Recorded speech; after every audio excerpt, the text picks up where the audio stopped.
आज हम उस दिन को याद कर रहे हैं जब हमारे देश ने पहली बार अपनी सांस बिना किसी विदेशी हुकूमत के ली थी। 15 अगस्त 1947 यह केवल एक तारीख नहीं है, यह करोड़ों बलिदानों की चिंगारी से जली हुई एक सुबह है। लेकिन क्या आपने कभी ठहर कर सोचा है कि आजादी का मतलब केवल गुलामी की जंजीरों से मुक्त होना है या इससे भी कुछ गहरा है?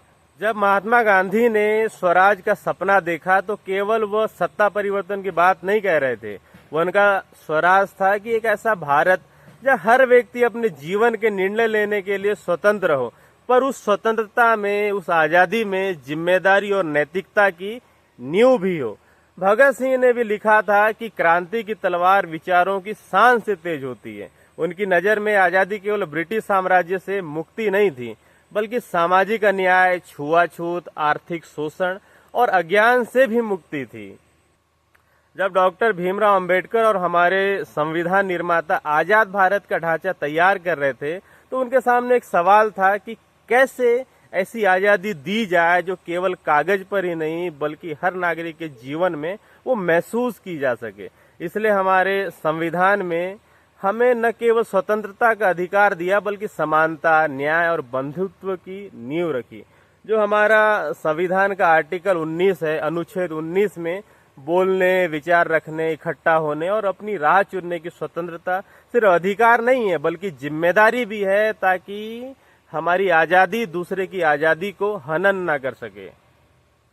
आज के संदर्भ में असली अर्थ आजादी का मतलब है कि अपने विचार रखने की हिम्मत, अपने सपनों को पूरा करने की आजादी बिना किसी डर या भेदभाव के, कानून के दायरे में रहकर अपनी राह चुनने की आजादी और सबसे बढ़कर दूसरे की स्वतंत्रता का सम्मान करना।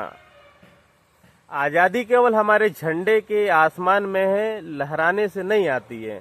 ये तब आती है जब हम अपने अंदर के डर, नफरत और संकीर्ण सोच को आजाद करते हैं। 15 अगस्त को मनाना केवल राष्ट्रध्वज फहराने का नाम नहीं है बल्कि उस आदर्श को फिर से याद करना है जिसके लिए हमारे पूर्वजों ने अपना सर्वोच्च बलिदान कर दिया। हमारे लिए आजादी का असली सम्मान यही है कि हम इसे केवल अपने लिए नहीं बल्कि अपने समाज, अपने देश, आने वाली पीढ़ियों के लिए संवारें। तो आइए आज प्रण ले, हम अपनी आजादी को सिर्फ भोग नहीं करेंगे बल्कि उसकी रक्षा और समृद्धि भी करेंगे। जय हिंद, वंदे मातरम।